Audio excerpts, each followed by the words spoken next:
In the wake of horrific injuries to both David Reinbacher and Patrik Laine, the Montreal Canadiens don't have much time or many options before their season is a total loss. So today we're going to ask the question, could a Montreal homecoming get them through these rough times? Hey everybody, welcome into Clearing the Benches, your one-stop shop for hockey content. If you go ahead and hit your subscribe button right now, you'll be sure to be in on all of our future videos. Well, last weekend, within a span of a few minutes, the Montreal Canadiens season got turned upside down with two major injuries. One that's going to keep Reinbacher out for the season, and another one that's going to keep Patrik Laine out until at least Christmas and maybe even a little bit longer. So today we're going to take a look at what their options are, and if there's anybody out there we think they could bring in that would help them just get through these very, very rough waters.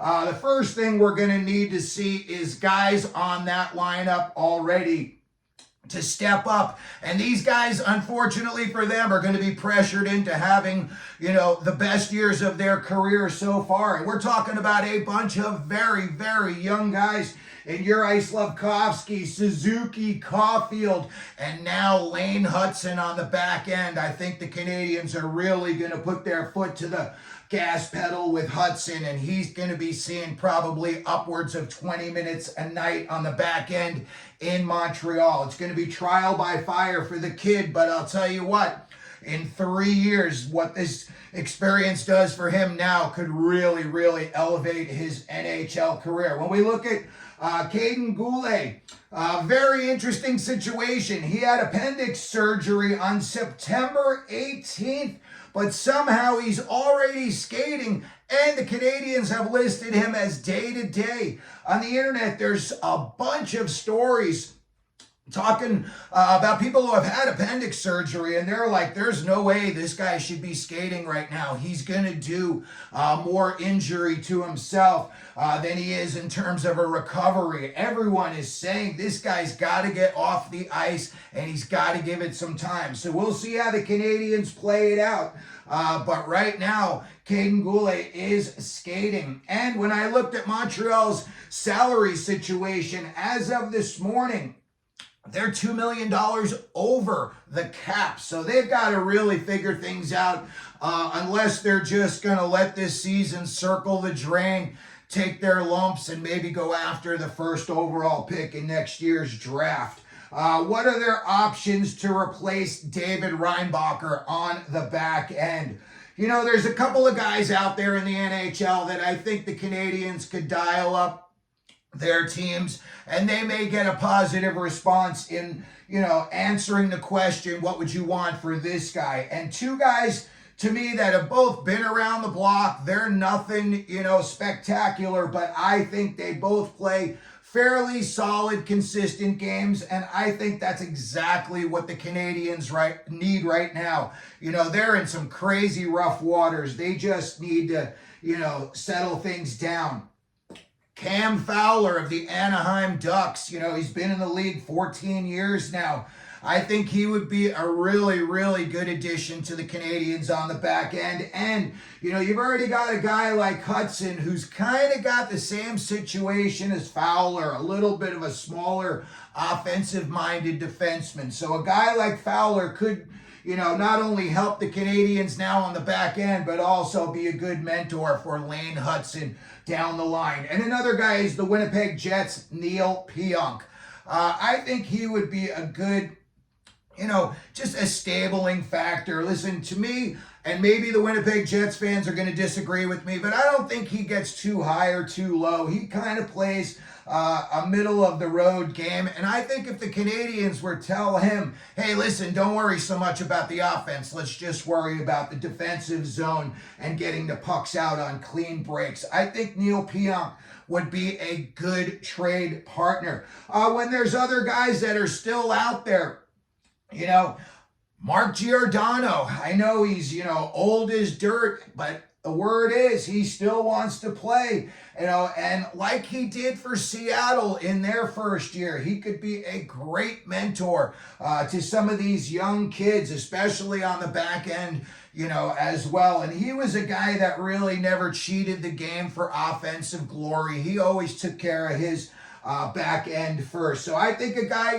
they could ring him up and see what Giordano says. Maybe Kevin Shattenkirk. I certainly am far from his biggest fan. I think his game passed him by a long time ago. However, when you look at what Montreal's got going on back there, maybe he wouldn't be such a bad addition in terms of being a Band-Aid just for this year. Another name that I see a lot out there on the internet is Kane Addison, the kid that was drafted in the second round by the Penguins in the 2018 draft. A lot of people seem to think that he would be a good fit for Montreal, and that he would be able to possibly even be a guy that they would keep, for the future if he could, make the team down the line. And then finally, the dreaded name out there, Tony DeAngelo. Listen, as a Ranger fan, as somebody coming from the East Coast, I wanted to love this guy, but I couldn't. He's just everything I'm against as far as like his personality goes and just being a jerk. But the guy can skate. The guy's got some good skills. And, for 6 months, maybe the Canadiens can put up with whatever shenanigans he brings. Maybe he's, mellowed out a little bit. But, he's another option that's out there. When I look at the options to replace Laine, I'm going to premise this by saying I know two of the guys that I'm talking about on this list are already on PTOs for another team. However, I say that both of those guys have less than a 50-50 shot at making those rosters. So I'm going to say that if a guy like Mike Hoffman, who just got released out of his Edmonton PTO, and I know he had 2 disappointing seasons in Montreal back in the day. He only had 69 points in 131 games, and that was after signing a 3-year, $13.5 million deal in July of 2021. Some Canadiens fans, may run for the toilet, to puke when they hear me mentioning Mike Hoffman, but the guy does have some offensive skills. And again, it's not like the Canadiens will be getting a Mike Hoffman tattoo. You're having the guy for 6 months, and then you're telling him to kick rocks. If the guy starts acting like a jerk in the locker room, you get rid of him. But on the ice, he could, just kind of bring a little stability, especially if he can figure it out offensively. Another guy, and I know he's on a PTO in Toronto right now, but Max Pacioretty. I think if he doesn't get signed in Toronto, Montreal should run to the phone and dial up his agent. The guy scored 30 goals 5 times in Montreal. I think he would be a great mentor for kids like Slavkovsky and Caulfield. Everybody says Max Pacioretty is an awesome guy off the ice, and he's all about the team, and he's all about helping out his teammates. So, if it doesn't work out for him in Toronto and he doesn't sign there, I could see the Canadiens calling him. And also, on one quick note about Max Pacioretty, you gotta love that he's sticking to his guns by wearing number 67, the number he's worn his whole career, despite the fact that 1967 was the last time the Toronto Maple Leafs won the Stanley Cup, and some people think that's like a little bit against their mojo, having him wear 67 out there. So good for him for doing that. But I definitely think a guy like Pacioretty could definitely show some of these younger kids how to take it to the next level. When we look at who else is out there, you haven't heard his name much since last offseason, but Blake Wheeler. The Rangers signed him. He got injured, but, he stayed with the Rangers all year long. He was like a big part of their locker room. I say a guy like Blake Wheeler, again, it's just for 1 year, just to bridge you until you get these other guys back. Maybe not even the full year. Maybe Laine comes back flying out of the gate in February. And then you can tell these guys, hey, thanks for coming out. Here's your paycheck. Grab your luggage and go.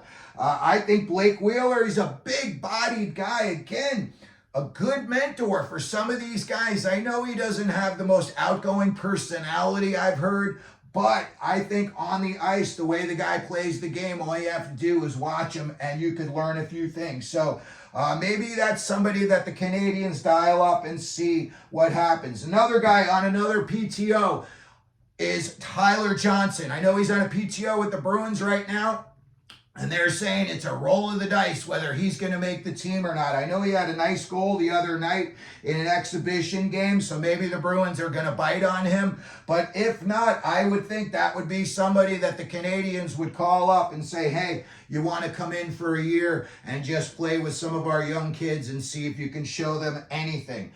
So that's going to do it for the video today. The Montreal Canadiens have got a big void to fill, and we just wanted to go over what some of the options could be for them. So let me know what you think down in the comment section. If you could, please like the video. Don't forget to subscribe.